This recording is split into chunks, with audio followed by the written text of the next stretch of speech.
तर फ्रेंड्स, तुम्हाला दिसू राहिली ना मूर्ती, तीच आहे ऋषी बाबांची मेन प्रतिमा आहे तिथे, ती बघणार आहे आपण. तर चला जाऊया.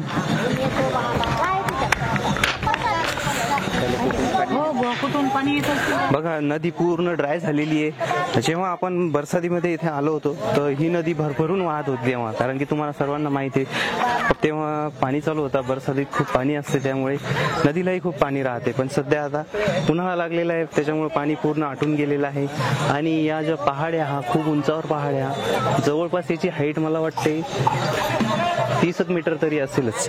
तर आपण याच्यानंतर वरतीही जाणार आहे. पहिले आपण ऋषी बाबाचे दर्शन घेऊया. तर चला. बघा हे फ्रेंड्स, हीच आहे मेन प्रतिमा इथली ऋषी बाबाची, आणि खूपच प्राचीन आहे आणि खूपच प्राचीन देवस्थान आहे. हे पुरातन देवस्थान म्हणून ओळखले जाते. तर बघा फ्रेंड्स, माकडं खूप आहे तिथे. आपण जेव्हा आलो होतो तेव्हा माकडं कमी होते, पण आता भरपूर माकडं आलेले आहेत आणि खातायत, नारळ खातायत ते. वरती बी माकडं आहेत.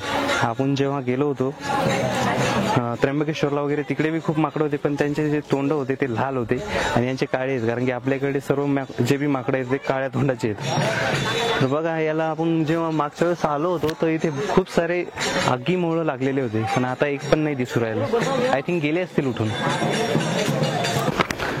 तर बघा फ्रेंड्स, असा आहे हा जंगल, खूपच मोठा.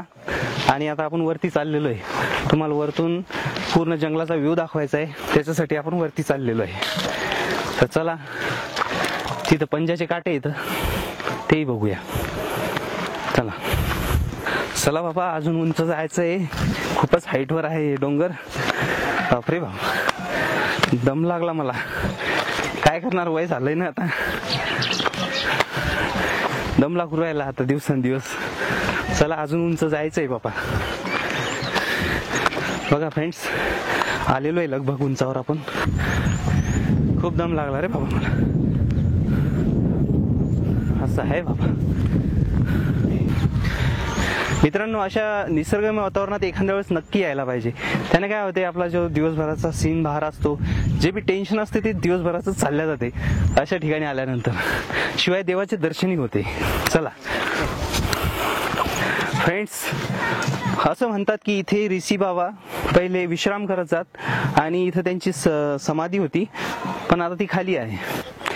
तर फ्रेंड्स, इथून पूर्ण जंगलाचा व्ह्यू आपल्याला व्यवस्थित दिसू राहिला, बघू शकता. खूपच मोठा जंगल आहे हा. आणि तरी बी आपण आपला ड्रोन उडूया इथून आणि ड्रोनच्या साहाय्याने पूर्ण जंगलाचा व्ह्यू वरतून घेऊया आणि बघूया कसं दिसते.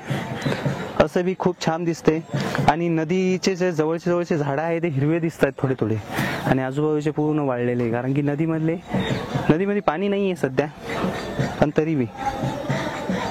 तर चला, आपण आता इथून ड्रोन उडूया आणि ड्रोनच्या सहाय्याने इथला फुटेज घेऊया.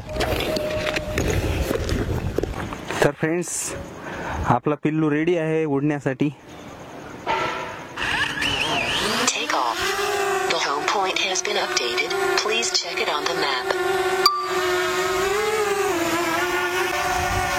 तर फ्रेंड्स, आता आपण पूर्ण हा जो जंगल आहे ड्रोनच्या सहाय्याने बघणार आहे. तर चला बघूया.